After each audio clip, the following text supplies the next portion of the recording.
Bismillahirrahmanirrahim. Assalamualaikum warahmatullahi wabarakatuh.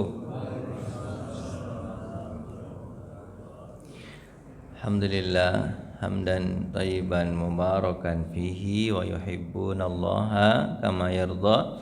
Asyhadu an la ilaha illallah wa asyhadu anna Muhammadan abduhu wa rasuluhu la nabiyya ba'da amma ba'du. Jemaah yang dirahmati Allah, ini buku yang akan kita bahas atau kita bacakan adalah buku Adabul Mufrad. Namanya Adabul Mufrad, adab pribadi. Adab pribadi. Buku ini sebenarnya buku hadis, tapi hadisnya disusun hanya hadis-hadis yang berkaitan dengan adab. Adab itu apa, Pak? Akhlak. Berkaitan dengan akhlak. Ini lanjutan dari buku Minhajul Qasidin Sarah Mukhtasar Ihya Ulumuddin. Jika kita belajar Minhajul Qasidin Sarah Mukhtasar Ihya Ulumuddin, itu kan untuk membersihkan hati. Masih ingat enggak Bapak pelajaran buku Minhajul Qasidin? Itu udah selesai itu. Itu sekitar berapa tahun kita bahas tuh? Ada 2 tahun 3 tahun tuh. Ada mungkin udah selesai buku itu, tebal kan, sekitar 900 halaman, udah selesai itu bukunya itu. Nama bukunya apa, Pak? Minhajul Qasidin Sarah Mukhtasar Ihya Ulumuddin, tulisan Imam Al-Ghazali, tapi diringkas oleh Ibnu Qudamah, diringkasnya gitu kan. Itu yang kita pelajari, udah selesai 900 halaman. Setelah itu hati kita udah bersih, dilanjutkan dengan, kalau hati udah bersih, apa yang keluar dari hati bersih, Pak? Akhlak lah. Berakhlak baik enggak? Jawablah, Pak. Akhlak baik enggak setelah hati bersih? Iya, hati bersih. Maka dilanjutkan bukunya Adabul Mufrad namanya. Apa nama bukunya, Pak? Adabul Mufrad, adab pribadi, adab orang pribadi. Tulisan ini ditulis oleh Imam Al-Bukhari. Buku ini buku siapa nulis, Pak? Imam Al-Bukhari. Ustaz Roni, Adabul Mufrad, Roninya menyampaikan aja. Tulisannya Imam siapa, Pak? Imam Al-Bukhari. Bapak kenal Imam Bukhari? Namanya kenal kan? Imam Bukhari itu berasal dari Bukhara, Samarkand. Negaranya Samarkand sekarang. Bukhara nama kotanya. Kok Topia, Pak? Samarkand itu yang Tantan itu, Pak. Kirgistan, Jajakistan, Samarkand, Pakistan itu pecahan Rusia dulu. Samarkand itu Uzbekistan. Iya, Samarkand namanya, Pak. Kazakhstan, Kirgistan. Ini dari situlah yang mutar-mutar di situ. Samarkand. Jengiskan, beda itu, Pak. Jengiskan orang Mongol tuh, nama orang tuh. Jadi Samarkand, dia tinggal Samarkand dulu, belum terkenal namanya negara, dulu namanya cuman kota, namanya Bukhara. Siapa namanya, Pak?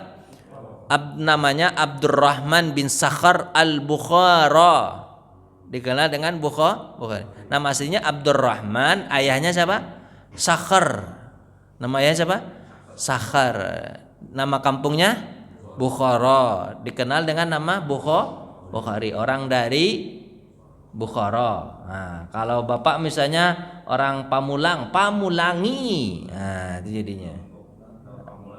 Tangseli, saya Pak isi nama kayak gitu kan. Pak Wendy Medani, orang Medan salah, Pak ya. Jawawi, kayak gitulah. Jawi Kabau tuh, Pak. Enggak gitu, contohnya begitu. Jadi buku ini adalah sebenarnya buku hadis, tapi ini bukunya, Pak. Ini bukunya nih. Adabul Mufrad, adab pribadi. Tipisnya ini 2 jilid, Pak. 1 jilid berapa halaman nih 1 jilid nih? 700 halaman kali 2. 1400. Insyaallah kita akan baca ini. Ini kumpulan hadis. Imam Bukhari itu terkenal dengan buku hadisnya Sahih Imam Bukhari itu yang paling terkenal hadisnya. Itu semuanya buku hadisnya yang sahih hadis-hadisnya. Udah ditelitinya, kemudian diteliti pula para ulama. Tidak ada hanya 4 buah hadis yang diperselisihkan. Selebihnya sahih. Jumlah hadisnya sekitar 4.500 hadis. Sahih semua. Cuman 4 hadis saja yang diperselisihkan. Itu Pak ya. Tapi kalau buku yang Adabul Mufrad ini, Imam Bukhari menjelaskan ada di sana hadis yang lemah katanya. Ada di sana hadis yang lemah. Tapi karena berkaitan dengan adab, bolehlah dimasukkan. Karena kalau seandainya berkaitan dengan hukum, tidak boleh hadis lemah, harus hadis sahih. Harus hadis sahih. Pak paham nggak nih hadis sahih hadis lemah tuh? Ya alhamdulillah. Itu kualitas hadis Pak. Kualitasnya sahih itu yang bagus. Hasan itu menengah. Kalau dhaif lemah dia. Itu. Kalau dhaif itu bolehnya untuk adab tuh boleh tuh, hadis adab boleh tuh. Kemudian fadailul amal, menyuruh orang untuk beramal. Itu hadis dhaif masih boleh. Untuk masalah hadis syariat boleh hadis hasan. Syariat tentang bicara salat, puasa, zakat, haji itu boleh hadisnya hadis apa? Hasan. Tapi kalau untuk bicara akidah Pak, bicara akidah tidak boleh hadis, kecuali hadisnya hanya sahih. Kalau hasan tidak dipakai. Kalau bicara tentang akidah itu Pak, misalnya tentang Allah, Nabi, keimanan Pak, percaya kepada malaikat, kitab, hari akhirat, itu Pak ya, takdir, itu tidak boleh hadisnya kecuali hadis sahih saja. Kalau masalah syariat hasan boleh. Kalau masalah untuk adab dhaif pun boleh. Ini misalnya hadis itu bukan dari nabinya Pak, yang apanya? Bermasalahnya. Dari siapa masalahnya? Dari periwayatnya, perawinya yang membawa hadis itu, yang menyampaikan hadis itu yang jadi masalah. Misalnya nih, kalau hadis sahih itu semua periwayat hadis, semua yang menyampaikan hadis semuanya harus orang baik. Tidak pernah sekalipun bohong. Hadisnya itu akan turun jika salah seorang di antara periwayat hadis itu hafalannya lemah. 1 atau 2 kali ya. Ragu sedikit begitu langsung turun. Hasan dia. Kalau dia berpikir tuh, Nabi ngomongnya 1 atau 2 ya. Langsung turun tuh Pak. Red. Jadi Hasan. Sedikit aja dia ragu, hadisnya langsung hasan. Tapi kalau dhaif itu Pak, hadis dhaif itu adalah hadis yang kategorinya lupanya banyak. Lemahnya banyak. Tadi lupanya sedikit. Kalau ini lupanya banyak. Gitu. Kemudian ada lagi hadisnya kategorinya illatun wasuzuzun. Orang ngomong Padang, misalnya ngomong Padang, dia sendiri ngomong Jakarta. Berarti kan namanya syaz. Syaz apa tuh Pak? Mengganjil dia sendiri. Cacat atau syaz atau mengganjil sendiri. Orang ngomong ini dia kok ngomong beda dia sendiri. Itu hadisnya langsung turun jadi apa Pak? Syaz atau dhaif. Kategori dhaif itu banyak Pak. Ada syaz, ada illat. Panjang pelajaran kita kalau pelajaran hadis. Ya Pak ya. Itu namanya pelajaran di mustalah hadis, istilah-istilah hadis. Itu. Sekarang kita belajar buku Imam Bukhari, bukunya namanya Pak Adabul Mufrad. Apa nama bukunya Pak? Adabul Mufrad. Kemudian buku Adabul Mufrad itu dijelaskan atau disyarah oleh siapa yang mensyarah nih? Namanya Syekh Muhammad Luqman. Siapa namanya Pak? Syekh Muhammad Luqman. Baru disyarahnya sekitar 100 tahun yang lalu. Berarti udah meninggal dia nih Pak. 100 tahun yang lalu masih hidup gak dia nih Pak? Udah meninggal disyarahnya. Syarahnya itu diberi judul namanya Rasyul Barat Syarah Adabil Mufrad. Rasyul Barat Syarah Adabil Mufrad. Jadi kita bacanya bukan langsung buku hadis Bukharinya, tapi hadis Bukhari, hadis Adabul Mufrad Bukhari itu kemudian dijelaskan oleh siapa namanya Pak? Dr. Muhammad Luqman, dengan judulnya apa Pak? Rasyul Barat Syarah Adabil Mufrad.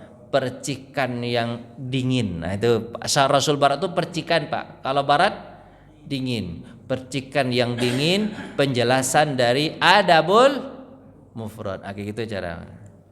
Paham gak Bapaknya? Mudah-mudahan paham ya. Baik. Buku Adabul Mufrad ini dimulai dengan adab kepada orang tua. Jadi kita adabnya gitu Pak, kepada orang yang terdekat dulu, orang tua. Habis itu nanti kepada siapa? Adik kakak. Habis itu kepada siapa? Anak. Habis pokoknya dekat-dekat dulu yang sekeliling kita. Kemudian istri. Habis itu siapa? Suami. Bagaimana cara kita bersikap ke orang tua, bersikap ke anak, bersikap ke pasangan suami istri, bersikap ke adik kakak, kayak gitu dulu Pak. Baru setelah itu melebar ya Pak. Melebar itu ke tetangga, ke teman. Terus apa lagi Pak? Tetangga ya? Ke teman kerja. Itu melebar ke situ Pak. Melebar situ. Kayak gitu pembahasannya nanti. Penting atau enggak penting nih? Menurut saya penting. Bapak bilang penting aja lah. Biar kita beradab Pak ya. Nah, karena kata Nabi SAW di adab mufrad ini, Imam Bukhari menjelaskan apa? Innamal umamu akhlaquhum. Umat itu dilihat dari akhlaknya. In zahabu zahabul umam. Kalau hilang akhlaknya, hilanglah umat tuh. Paham nggak Pak tuh Pak? Umat itu yang diperhatikan apanya Pak? Akhlaknya. Kalau masih berakhlak dia eksis dia.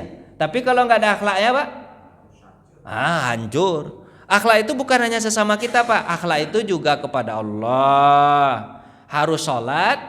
Waktu sholat, waktu perintah Allah dikerjakan, kerjakan. Itu akhlak kepada siapa Pak?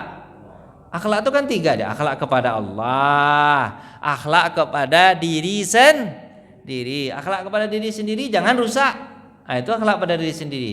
Kemudian akhlak kepada orang lain. Yang tahu kita kan akhlak ke orang lain aja Pak ya.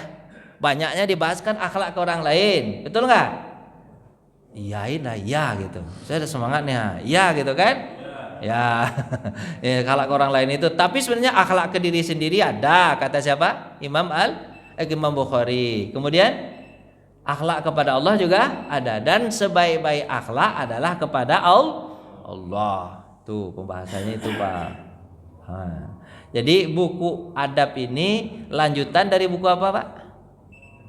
Minhajul Qasidin, Syarah Mukhtasar Jamin. Dah habis bahas langsung adabul mufrad. Kemarin kita pelajaran kan 2 buku kita bahaskan. Dulu kalau untuk Sabtu pertama itu buku kita yang kita baca namanya At-Tazkirah fi Ahwalil Maut wa Umuril Akhirah. Peringat untuk akhirat dan urusan-urusan kematian kan itu. Itu udah selesai juga ternyata, berbarengan dia selesainya. Nah, kemudian kita lanjut kepada buku apa namanya Pak? Karena di akhir-akhir buku itu setelah kematian itu di akhir itu Pak tentang cerita hari kiamat. Maka saya rubah buku, ada sedikit dia pembahasan di depan tapi nggak cukup. Ada buku yang besar namanya buku apa Pak? Mausu'ah fi akhiriz zaman wa malahim al-kubra, karangan Dr. Imam Ahmad Mubayyid. Itu buku tentang akhir zaman. Jadi At-Tazkirah berubah bukunya ke mana Pak? Kan pusing Bapak jadinya. Kan udah saya jelaskan kemarin. At-Tazkirah bukunya berubah menjadi akhir zaman. Minhajul Qasidin diganti dengan buku apa namanya Pak? Adabul Mufrad. Ini 2 tahun pula nih baru selesai nih. Dah kita bahas dulu Pak ya. Jadi Adabul Mufrad pembahasan pertamanya apa Pak? Akhlak kepada orang tua. Itu dulu yang paling penting Pak. Hadisnya. Sebenarnya dia hadis Pak. Sebenarnya dia buku apa? Buku kumpulan hadis itu aja ya. Auzubillah. Bismillahirrahmanirrahim. Aba Amrin Syaibani yakul. Bapak si Amr dan Syaibani berkata, haddatsana sahibul hazihid dar. Aku diceritakan oleh orang yang memiliki rumah. Wa auma biyadihi ila dari Abdullah. Ternyata rumah ini adalah rumah Abdullah bin Umar. Ini periwayat hadis apa Pak? Abdullah bin Umar. Sa'altun nabiyyi sallallahu alaihi wasallam. Aku bertanya, kata Abdullah bin Umar, kepada Nabi sallallahu alaihi wasallam, ayyul amali ahabbu ilallah azza wajal? Amalan yang paling Allah sukai apa? Itu pertanyaannya Pak. Pertanyaan siapa Pak? Abdullah bin Umar. Apa kira-kira Pak? Pertama Nabi bilang apa? As-salatu ala waktiha. Salat tepat itu Allah suka begitu, jangan tunda. Satu, kultu, aku bertanya lagi, kata Abdullah bin Umar, ayu, summa ayu, kemudian apalagi amalan yang baik itu? Qala summa birrul walidain. Apa kata Nabi? Berbuat baik kepada orang tua. Ini pembahasan kita yang ini Pak nih, birrul walidain. Hadis itu kadang nggak satu topiknya Pak, kadang-kadang topiknya ada 2, ada 3, ya kan? Hadis ini juga bisa masuk kepada hadis tentang sholat tepat waktu bisa. Terus yang kedua Bapak, berbakti kepada orang tua. Summa ayu, kemudian apalagi? Ini menandakan sahabat itu kepengen beramal baik. Ingin ya apa lagi? Kalau tanya apa lagi, mau bertanya saja atau mau mengamalkan? Jawablah Pak, mau mengamalkan nggak? Dikasih Nabi satu, dia merasa tidak cukup, dia masih sanggup, kasih lagi yang baik, biar aku jadi orang baik. Sholat tepat waktu, kata Nabi. Alhamdulillah sudah Nabi, tambah lagi. Apa kata Nabi? Berbuat baik kepada orang tua. Aku udah berbuat baik sama orang tua, tambah lagi. Apa kata Nabi? Summal jihad fi sabilillah, berjihad di jalan Allah.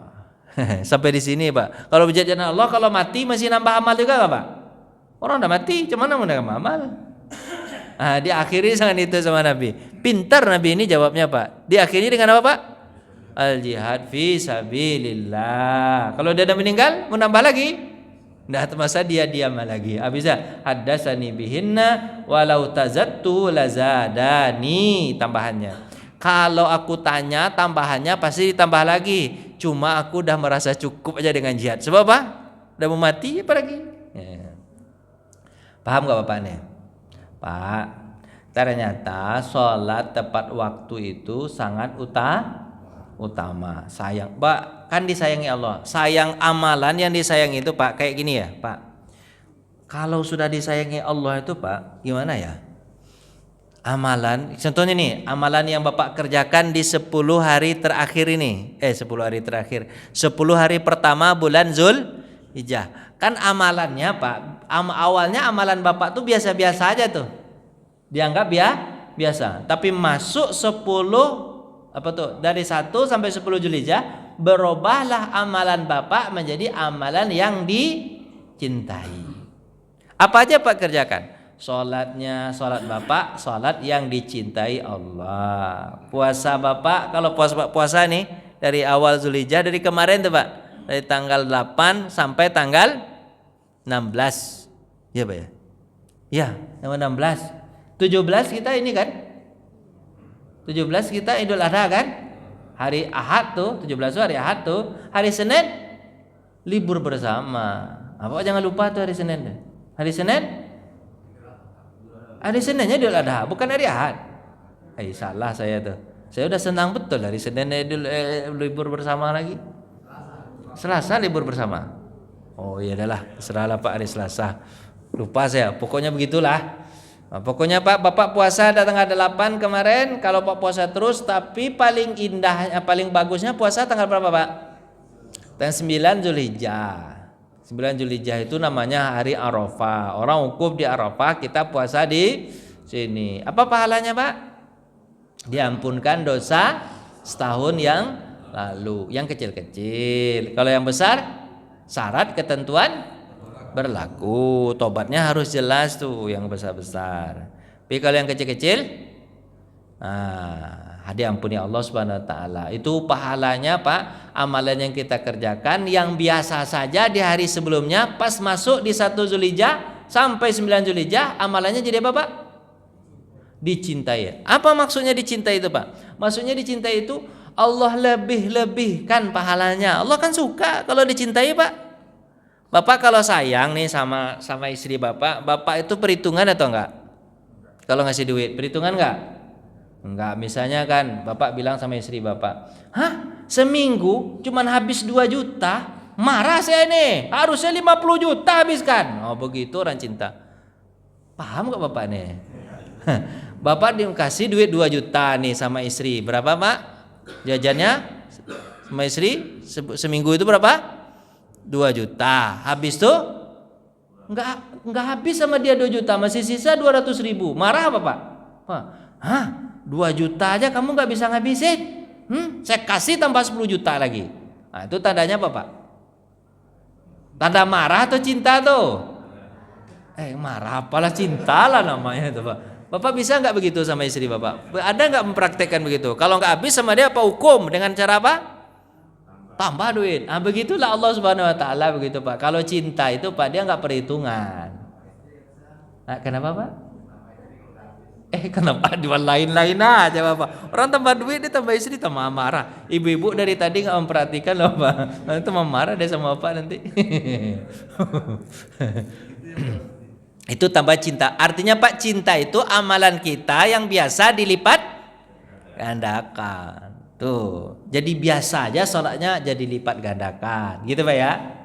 Dilipat gandakan. Terus apalagi Pak? Sholat tepat waktu dilipat gandakan. Kemudian summal birru walidain.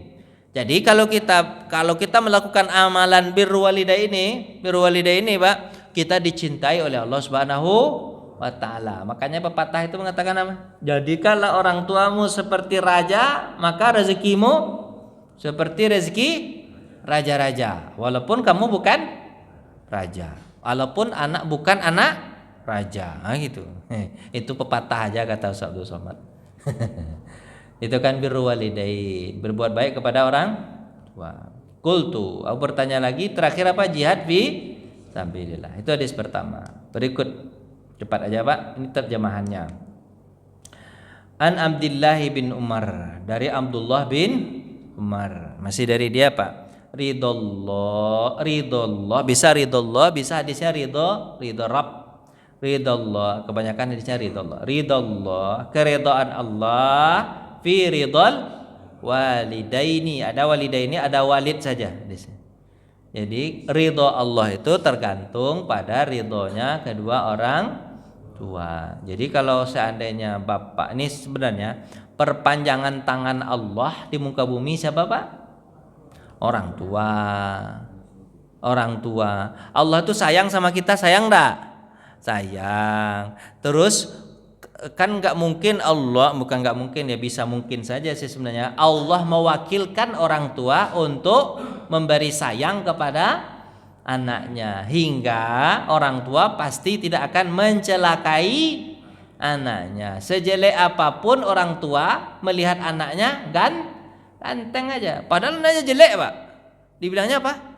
Ganteng betul. Anaknya misalnya, mau maaf ini ada cacatnya, bagi orang tua ganteng aja. Ganteng Pak, bukan ganteng Pak, ganteng. Kok salah pula bahasanya. Ganteng, saya susah sekali kadang-kadang, ganteng aja, ganteng. Nah gitu Pak. Jadi Pak, Bapak kalau ingin mencari ridho Allah, gimana caranya Pak? Ridhoi orang tua, sayangi orang tua, Bapak nanti disayang sama Allah. Jadi Pak gini Pak, yang nampak aja dulu disayangi Pak. Yang nampak sama Bapak tuh Bapak sayangi, berarti nanti Bapak akan disayangi Allah, gitu kan. Beda itu kalau ada orang yang sholat tapi dia jahat sama orang tuanya, berarti sebenarnya dia tidak sholat betulan. Yang sholat betulan itu apa? Pasti dia sayang sama orang tuanya. Terus wasakhitar Rabb, marahnya Allah fi sakhital walid, kalau orang tua marah. Jadi Bapak bisa melihat marahnya Allah dengan sayangnya Allah lewat siapa Pak? Orang tua. Kalau orang tua Bapak sayang sama Bapak, berarti Allah sayang sama Bapak. Tapi kalau orang tua Bapak marah, berkecil hati dia sama Bapak, berarti Allah marah juga. Jadi cara melihat bagaimana Allah sayang dan apa Pak? Sayang dan marah itu cukup dengan apa Pak? Lihat orang tua, dia sayang enggak sama kita. Makanya Pak, berbaik-baiklah dengan orang tua. Jadi Pak, gini saya contohkan. Ada dulu Pak di sebuah kampung, ceritanya begitu Pak. Ada saya cerita di mana saya dapat tuh, lupa saya, di majalah atau di koran atau di mana lupa saya. Ada di kampung tuh Pak, dia preman, bertato, habis badannya bertato Pak. Habis itu Ketika dia dipanggil sama emaknya, kok kan kalau di luar preman sangar pak, sangar. Tapi pas di rumah emaknya panggil, Yong, sini Yong, langsung ciut. Iya mak, iya mak. Pada bertato pak, di luar kayak dimakannya orang semuanya. Tapi pas emaknya manggil, pasnya emaknya manggil pak, iya mak, hilang tatonya tuh pak, hilang itu premannya pak. Kalau emaknya manggil, tahu nggak bapak akhir hidupnya? Ternyata dia taubat segala dosa yang dia lakukan ketika dia jadi preman macam-macam tuh, membunuh orang lah, mukul orang lah, ngambil duit orang lah, itu kerjanya pak ya. Bapak pernah nggak jadi preman? Bapak tidak pernah, jadi makanya Pak tak tahu. Ya kan, jadi preman. Tapi kalau dia masih baik sama orang tuanya, di akhir hayatnya pasti Allah apain pak? Allah putar dia dapat hidayah pak. Jadi orang masjid, jadi imam malahan. Itu ceritanya pak. Pas ketika kampung, siapa jadi imam tuh, bagus betul suaranya. Orangnya bertato dulu. Sekarang maknya mana? Maknya mati dia sadar. Setelah mati maknya langsung dapat apa pak? Dia sebenarnya baik sama maknya, meninggal maknya. Tapi pak, kalau dak preman dia tatonya juga nggak ada, tapi dia jahat sama orang tuanya. Akhir hidupnya gimana pak? Pasti belangsa mah.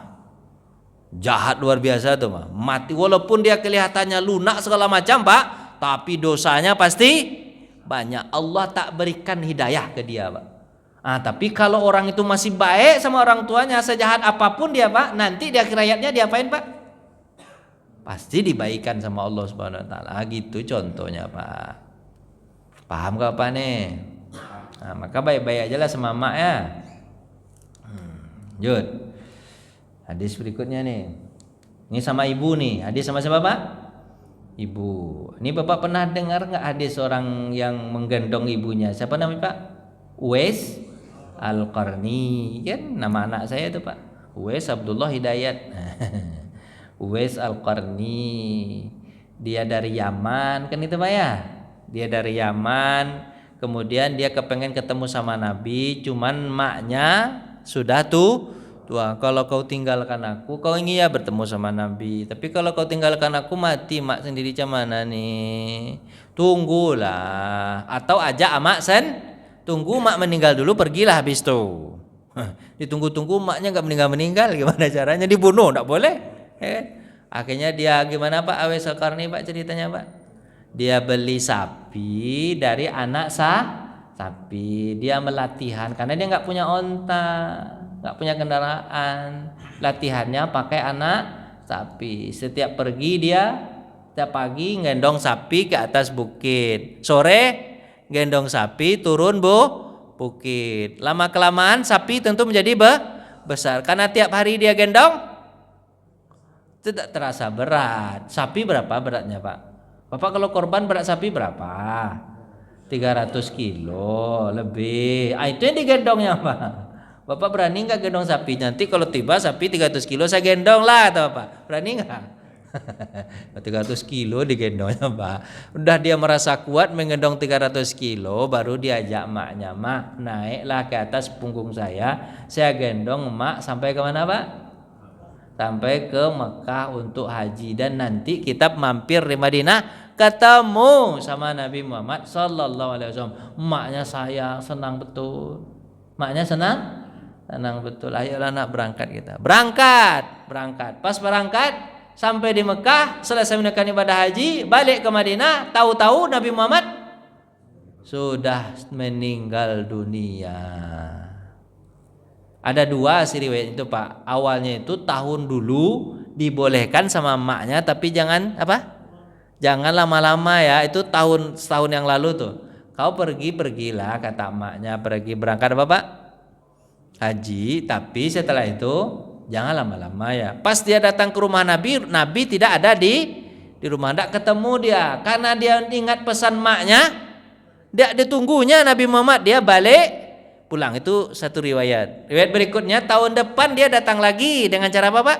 Menggendong sapi, gitu kan, gendong maknya dengan latihan sapi. Tapi ketika itu Nabi sudah meninggal dunia. Tapi sebelum Nabi meninggal dunia, Nabi pesan. Apa kata Nabi pak? Nanti ke Umar dia pesan secara khusus, Umar, kalau kau ketemu dengan orang yang bernama Uwais al-Qarni dari suku Qaran Yaman, minta doa sama dia, doanya dikabulkan tuh. Minta doa sama dia. Kaget kan siapa Pak? Umar berkata, saya yang dekat sama Nabi minta doa sama dia, macam mana ini? Tapi karena dia penasaran, dicari terus, siapa dia? Siapa Pak? Uwais al-Qarni. Ketemulah Uwais al-Qarni, ternyata orangnya biasa saja. Tapi karena karena dia baik sama orang tua, doanya benar-benar dikabulkan. Kan dia Uwais al-Qarni itu kan punya penyakit, Pak. Dia punya penyakit penyakit kulit. Tompel apalah penyakit itu namanya tuh. Dia berdoa sama Allah, ya Allah, sembuhkan penyakit saya, tapi sisakan sebesar 1 dirham. Jadi ada sisanya sini Pak. Misalnya tuka apa?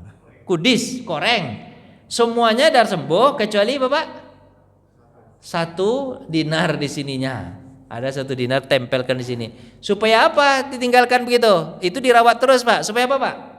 Supaya dia ingat dulu dia punya penyakit, habis itu Allah sembuhkan, tapi sisakan sedikit supaya ingat dulu saya pernah sakit ini. Bapak begitu nggak kalau sakit Pak?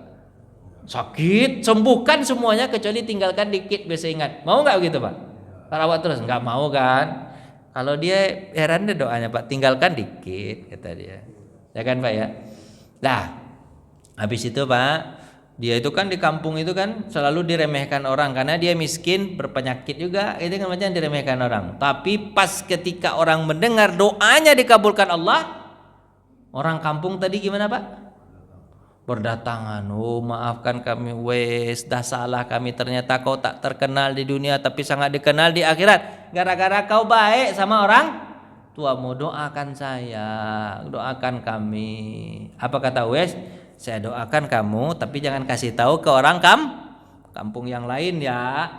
Semenjak kata-kata itu dia keluarkan, ternyata orang ini ngasih tahu ke orang, jangan kalian hina Uwais itu orang baik segala macam gitu kan, doanya dikabulkan. Setelah itu tidak ada cerita dia menghilang. Jadi kan kenapa dia menghilang Pak? Takut nanti dia ujub dan sombong, menghilang ceritanya. Nggak kemana dia pergi nggak tahu Pak, menghilang begitu aja. Gitulah kira-kira Pak. Kayak Harun Masiku hilang aja kemana-mana aja cerita Pak. Menghilang dia Pak. Itu dia menghilang supaya apa Pak? Supaya tidak sombong dan ujub, makanya dia menghilang. Nah, itu Pak. Bapak serius-serius betul, makanya semangatlah sedikit. Nah, hadis berikutnya, hadis tentang orang tua. Dari Bahas bin Hakim an abihi an jadi qultu, aku bertanya kepada Nabi, ya Rasulullah, wahai Rasulullah, man abar, kepada siapa aku harus berbuat baik? Apa jawaban Nabi? Ummuka, kepada ibumu. Qultu man abar, siapa lagi ya Rasulullah aku harus berbuat baik? Qala ummuka, ibumu. Qultu, siapa lagi ya Rasulullah? Nabi mengatakan apa? Ummuka. Berapa kali nih Pak? 3 kali. Qultu, aku bertanya lagi, siapa lagi? Abaka, bapakmu. Summal akrab fal akrab. Kemudian orang yang terdekat dan terdekat.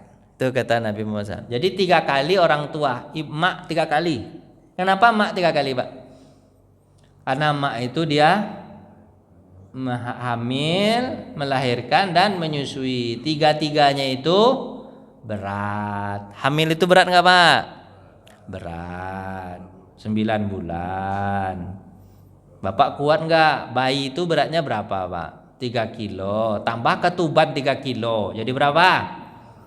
Jadi 6 kilo. Berarti cukup Bapak bawa apa itu gas 3 kilo itu berapa? 2 buah. Tempelkan di perut Bapak, ikatkan di perut Bapak. Bawa kemana pergi? Bawa kemana? Pergi. Kuat nggak itu Pak? Gas 3 kilo itu Pak tempelkan di perut Bapak. Kuat nggak Pak tuh kemana-mana? Kuat. Cobalah dulu. Pak, orang hamil tuh Pak, ibu-ibu kalau orang hamil tuh tidurnya gimana? Miring ke kanan, miring ke kiri, telentang atau telungkup? Hah? Ya jangan Pak pikirkanlah, terserah dialah mau merem tuh kemana. Ya yang penting merem Pak ya, penting tidur. Mau miring ke kanan, mau miring ke kiri, serba salah tuh katanya orang hamil tuh. Mau miring ke kanan, salah, sakit pula. Miring ke kiri, sakit pula. Telentang, sesak napas. Tertelungkup, mati anaknya. Lalu gimana Pak? Itu serba salah ya itu Pak. Nah, cobalah Bapak begitu. Taruh gas 3 kilo itu berapa Pak? 2 biji, habis itu tidur, miring kanan, miring kiri. Serba salah ya itu orang itu. Ada kan yang kalau yang hamil tuh Pak, yang hamil, ponakannya saya lagi hamil sekarang tuh. Hamil itu Pak sampai pingsan-pingsan, sampai masuk ke rumah sakit berimpus. Ada orang yang hamil begitu Pak, ya kan Pak ya? Hamil itu mabuknya sangat luar biasa, boy, badannya dari berat 50 jadi 30 jadinya. Gara-gara saya tuh Pak. Bayinya itu bukan gas Pak. Bayinya itu gas. Bayinya itu Pak. Bayinya itu Pak. Oh, ada enggak istri Bapak ada enggak begitu Pak? Beratnya 60 jadi 30 gara-gara bawaan bayi tersebut. Ada enggak Bapak istri Bapak begitu kalau hamil? Enggak ada ya. Baik-baik betul istri Bapak. Nah, jadi Pak kepada ibu itu 3 kali, kepada Bapak sekali. Setelah 3, jadi ini kata penjelasan hadisnya gini Pak. Kalau untuk masalah kecil itu memang orang tua lebih didahulukan, ibu lebih didahulukan. Misalnya nih berbarengan permintaan ayah dan ibu. Apa kata ayah? Ambilkan air. Nah, kata ibu, ini mereka nggak sama-sama tidak bisa jalan misalnya. Apa kata orang anaknya? Nah, ibunya bilang ambilkan air. Ayahnya juga bilang apa Pak? Ambilkan air. Bapak mana yang Bapak dahulukan? Ibu dulu. Ibu dulu. Bilang sama Bapak, Pak, saya bukan tak berbakti sama Bapak, tapi berbakti dahulu kepada ibu. Dah 3 kali ibu minum, nanti baru Bapak lagi. Dah mati bapaknya ternyata habis itu. Jadi 3 kali Pak, serius 3 kali kepada ibu tuh. Karena apa? Ibu tuh kan perempuan. Ibu tuh perempuan atau laki-laki? Hatinya itu perasaannya itu lembut. Untuk masalah kecil dia didahulukan. Sebab kalau didahulukan ayah maka ibu akan sedih. Makanya itu maksudnya. Untuk masalah kecil air 3 kali Bapak belikan ibu Bapak baju, baru setelah itu kali keempatnya ayah. Memang kita ini agak berat kita ini laki-laki ini agak susah Pak. 3 kali ke ibunya, sekali ke bapaknya. Bapak misalnya nih ada tua-tua nih, misalnya ada bapak dan tua. Kalau ada kiriman dari anak itu yang megang siapa? Betul juga Bapak. Ya ibu yang megang Pak. Ayah pernah megang tuh? Enggak. Ayah bilang apa? Pegang aja lah sama kamu kata ayah kan. Kan itu kan kalau ada tua-tua kan. Benar enggak? Nah, gitu. 3 kali Pak kasih ibu Bapak, sekali kasih ayah gitu. Tapi kalau untuk masalah besar memang kepada ayah. Misalnya masalah besar itu apa? Kalau ada pernikahan, tidak akan sah nikah kalau tidak ada ayah. Gitu pula. Kalau untuk masalah besar Pak, masalah besar. Bapak ingin pergi jauh, izinnya kepada siapa? Ayah. Kepada ibu juga. Tapi kalau ayah nggak izin, nggak jadi berangkat. Jadi kalau untuk masalah besar nih, pernikahan, apa lagi Pak masalah besar Pak? Bepergian jauh, apa lagi sebutlah Pak yang gede-gede. Perang, itu kaya minta izinnya. Terus apa lagi Pak? Memancing juga. Besar juga. Memancing aja masalah besar minta izin ke ayah dulu. Betul loh Pak. Bapak kayaknya mau mancing nih habis ini ya mau mancing ya. Ikut dong Pak. Ikut mancing. Mancing keributan. Ini Pak. Ini sebenarnya Pak kalau cerita tentang orang tua nangis saja. Enggak apa-apa, ketawa-ketawa aja lah dikit daripada kita nangis sama-sama. Lanjut. Hadis berikutnya. Atha bin Yasar Ibnu Abbas. Dari hadis siapa Pak? Hadis ini dari Ibnu Abbas. Didengar oleh Atha bin Yasar. Nanti didengar oleh Imam Al-Khori ke bawahnya gitu kan. Annahu ata rajulun. Seseorang laki-laki datang kepada Ibnu Abbas. Inni khatabtu imra'atan. Aku meminang perempuan, kata seorang laki-laki. Tapi disebutkan siapa laki-lakinya. Fa'abat antangkihani. Dia enggak mau nikah dengan saya. Orang itu datang curhatnya begitu. Wa khataba ghairi. Setelah aku pergi, barusan aku keluar rumah datang laki-laki lain, datang laki-laki lain mengkhitbah dia, meminang dia. Fa'ajabat antangkiyahu. Kemudian dia mau menikah dengan laki-laki yang kedua tadi. Sakit tadi. Kata dia, aku datang, dia tak terima. Datang laki-laki lain, diterima. Sakit hatiku Ibnu Abbas. Faghirtu alaihi faqataltu. Aku cemburu, aku bunuh dia. Dibunuhnya perempuannya, Pak. Dibunuhnya calon istrinya yang tidak mau, yang menolak tadi. Dibunuhnya, Pak. Dibunuhnya. Fahalli min taubatan. Aku bisa taubat enggak? Kata laki-laki tadi, aku bisa taubat enggak? Sebenarnya taubatnya kalau dibunuh apa, Pak? Membunuh awalnya dibunuh. Cuma ceritanya ini udah lama. Ceritanya dulu sebelum ada apa, Pak? Sebelum apa? Sebelum ada agama Islam. Dulu dia bunuh. Kalau dia sudah muslim tidak mungkin ada rasa cemburu sampai bunuh. Bapak kalau tak cemburu sama pacar Bapak yang nggak mau Pak nikahi, Pak bunuh nggak? Jangan, cari lagi harusnya. Kalau sudah jadi Islam kayak gitu dia. Kalau nggak mau dia ya cari lagi. Ngapain harus dia? Betul? Ini ceritanya masih jahili. Dan itu cerita udah dulu. Kan hukum itu tidak berlaku kepada yang dahulu, Pak. Tapi berlaku kepada yang akan datang. Aku sudah bunuh dulu pada masa jahiliyah. Itu bertanya kepada siapa, Pak? Ibnu Abbas. Aku udah bunuh tuh. Siapa yang dibunuhnya, Pak? Calon istrinya itu dibunuhnya. Fahali min taubah. Aku bisa enggak taubat? Ini orangnya masih baik ini, Pak, kepengen taubat. Qala, berkatalah Ibnu Abbas, ummuka hayyatun. Ibumu masih hidup gak? Jauh aja bedanya, Pak. Dia bunuh. Pertanyaan Ibnu Abbas apa? Ibumu hidup gak? Masih hidup gak? Ibumu masih hidup. Qala, la, udah meninggal. Qala, tubtu ilallah. Kalau sudah meninggal, ya bertobat aja lah sama Allah lagi. Dia udah meninggal. Terus fataqarrab ilaihi fastata'tu. Aku mendekat kemudian aku bertanya, fazahabtu fasa'altu Ibnu Abbas. Aku dekati dia, aku tanya baik-baik, Ibnu Abbas, kenapa sih aneh tanyanya? An hayatun lima sa'altahu an hayati ummi. Kenapa kau tanya tentang apa, Pak? Hidupnya ibunya masih hidup. Apa hubungannya? Kata siapa, Pak? Kata orang yang bertanya nih, faqala, dia menjawab, inni la a'lamu amalan, aku tidak tahu amalan aqrabu ilallah, yang bisa mendekatkan diri kepada Allah min birril walidati, kecuali berbuat baik kepada orang tua. Jadi amalan membunuh itu, Pak, taubatnya dengan cara apa, Pak? Berbuat baik ke orang tua. Kalau bunuhnya kapan, Pak? Dulu sebelum jahili, sebelum jahili. Ketika masa jahili, ya. Tapi kalau sudah ada Islam, kalau membunuh taubatnya apa, Pak? Dibunuh, dikisas. Ini cerita dulu, dulu. Makanya kalau adalah ibunya, kata Ibnu Abbas, dia cukup berbuat baik kepada ibunya, maka dosa membunuhnya dihapuskan Allah Subhanahu wa taala. Itu besarnya apa, Pak? Pahala berbuat baik kepada orang tua.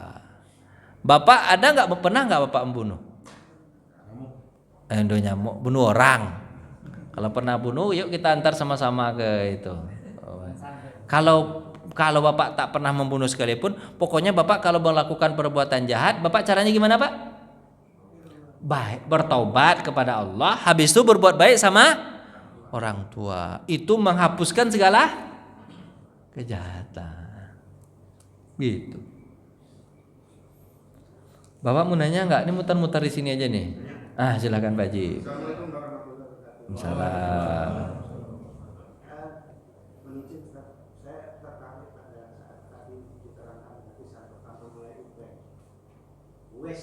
Wais. Itu pada zaman Rasul saja, Rasul memerintahkan untuk minta doa kepada Uwais. Nah sekarang kan nggak ada Rasul ini yang nah sekarang apakah boleh kita tawasul kepada orang alim? Nah itu aja mungkin. Minta doa sama orang alim. Ya. Mendoakan ini adalah perintah dan sunnahnya ajaran kita, saling doakan. Saling mendoakan Pak ya. Apa kata Nabi SAW? Kalau kalian pergi maka saling mendoakan. Yang pergi mendoakan, yang tinggal pun mendoakan. Bapak kalau berangkat rumah kan sunnahnya istri bilang apa? Astaudiullah alladzi la tadi'u wada'ihu. Aku titipkan kau suami ke hadapan Allah. Kau jangan macam-macam ya. Kalau macam-macam, itu kata istri. Misalnya gitu. Terus bapak juga doakan istri apa? Astaudiullah allazi la tadi'u wada'ihu. Aku titipkan juga kau kepada Allah, yang Allah pasti tidak akan menyia-nyiakan titipan. Saling mendoakan, sunnahnya gitu. Itu dulu hadis umumnya. Terus hadis khususnya gimana? Meminta doa sama orang alim bagus nggak Pak Ustadz? Udah bagus lah. Karena meminta doa kepada siapa saja sunnah. Pak minta doa sama ustadz, sama siapa Pak? Sama orang alim. Boleh lah. Apa masalahnya? Nggak ada masalah. Secara umum boleh, nggak ada masalah. Tapi bapak jangan bapak minta doa, habis itu bapak tidak berdoa sendiri. Jadi bapak doa sendiri juga, minta doa juga. Dan mendoakan orang itu hikmahnya Bapak, membersihkan hati. Bapak sering nggak doain orang? Misalnya nih, ya Allah, tolong banyak-banyakkan rezeki Pak Wendy itu. Bapak pernah nggak doakan gitu? Pernah nggak doakan gitu? Kan amin aja. Pernah nggak Bapak doakan itu? Nggak pernah kan? Itulah masalah Bapak. Itu artinya Bapak kepengen minta rezeki untuk Bapak sendiri. Ya Allah, rezeki saya saja, Pak Wendy nggak berezeki pun nggak masalah kan gitu jadinya. Kalau Pak doakan Pak Wendy itu rezekinya banyak, apa kata malaikat? Walaka mislun. Untukmu juga hal yang sama. Bapak doa, kita punya dosa, doa kepada Allah belum tentu dijabah sama Allah. Tapi kalau malaikat mengatakan doa untuk kita, dijabah nggak sama Allah? Iya, jadi Bapak doa itu bukan berarti Bapak rugi, malah dapat untung. Jadi pertanyaannya, boleh nggak tawasul kepada orang yang soleh? Kalau pendapat yang benarnya Pak, ini tawasul, ini cerita tawasul, ini ceritanya ya. Kalau pendapatnya jumhur ulama, tawasul itu hanya boleh kepada Nabi Muhammad SAW. Dengan berkahmu wahai Nabi, berikan kami syafaat. Itu boleh sampai di situ. Cuman berbeda pendapat ulama, banyak sekali perbedaan atau banyak sekali perselisihan. Bertawasul kepada orang alim. Karena orang alim itu kemungkinan juga punya dosa. Jadi itu perbedaannya, pendapatnya banyak tuh Pak. Kalau saya bahas pembahasan itu lama waktunya.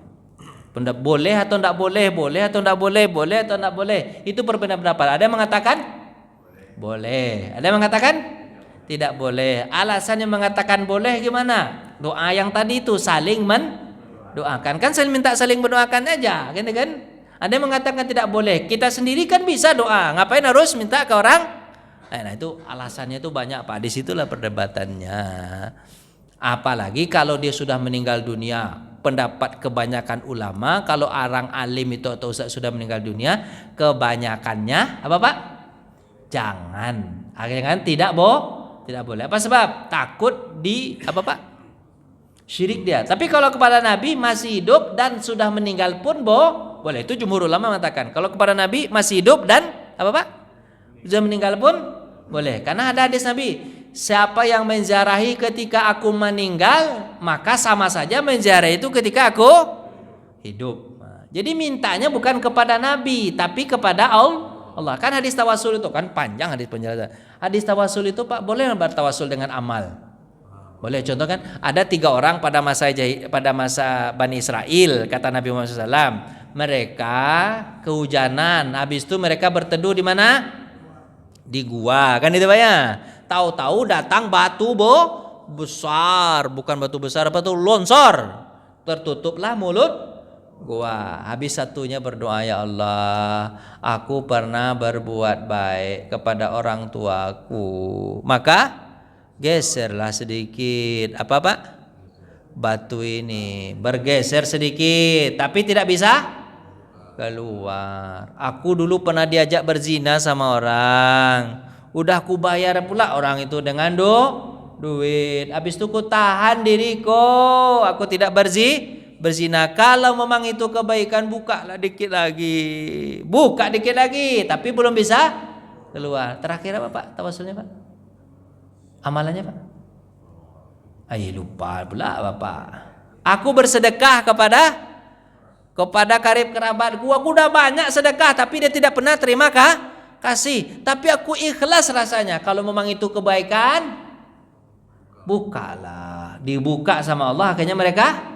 Nah, itu tawasul dengan amal soleh aja boleh. Apalagi tawasul dengan orang lain dan Rasulullah. Nah, tapi cuma Rasulullah itu dibolehkan hidup dan mati. Tapi kalau untuk orang alim hanya dibolehkan kapan Pak? Ketika hidup. Kalau mati, jumhurnya mengatakan, kebanyakannya mengatakan apa? Jangan. Ditakutkan apa Pak? Jadi kalau Bapak ziarah nih Pak, Bapak ziarah kemana? Ke kuburan wali itu segala macam Pak ya. Bukan Bapak yang minta ke wali tawasul, tapi apa Pak? Kita doakan wali itu, ya Allah, semoga kalian ditempatkan di surga. Kalau kita doakan ditempatkan di surga, kira-kira kita dapat nggak? Dapat, karena kalau kita mendoakan maka doa malaikat untuk kita gitu. Caranya begitu Pak ya. Terus kalau datang ke kuburan wali itu, yang diceritakan itu adalah kehebatan wali itu ketika hidup. Tujuannya apa Pak? Biar dicontoh. Nih wali ini dulu nih sedekahnya banyak nih. Nih walinya dulu nih begini nih. Itu Pak ya. Nah, Pak kenapa nggak bunyi-bunyi Pak? Pak Wendy nggak dibukanya, nggak bunyi dia Pak Wendy. Lupa Pak Wendy. Ada rapi itu Pak. Ini terus udah suruk belum Pak? Sudah belum? Wah, hadisnya baru 4 kita baca ini. Nanti kita lanjutkan Pak ya. Yang penting Bapak baik-baik nggak sama orang tua Pak? Baik. Apa Pak? Iya, saya doakan Pak Wendy mudah-mudahan banyak rezekinya, soleh-soleha anaknya, tambah istrinya. Jangan marah istrinya nanti, Bapak cemana nih. Tambah anaknya boleh, tambah anaknya lagi. Takut dikira orang nanti apa cucu tuh kata orang kan, anda anak nih tadi kan. Mudah-mudahan ya Pak Wendy ya, hidup bahagia dunia akhirat, banyak rezeki ya mana, amin. Berkah umur, panjang umur, taatnya, suka azan ke masjid ya mana ya, ditempatkan yang terbaik. Meninggal Bapak doakan, la ilaha illallah, cepat betul. Kalau meninggal, jadi doanya begitu, kalau meninggal husnul khotimah kayak gitu Pak, jangan ditempatkan yang terbaik, itu udah meninggal dia tuh. Jadi kalau meninggal dia husnul khotimah, diterima amal-amalnya. Bapak bercanda aja. Udah ya Pak ya, cukup ya. Mudah-mudahan nanti kita tambah lagi pelajaran adabul mufrad. Mudah dengan cerita ini kita beradab Pak ya, beradab pada orang tua, pada. Mohon maaf, kita tutup dengan baca hamdalah. Alhamdulillahirabbil alamin. Assalamualaikum warahmatullahi wabarakatuh.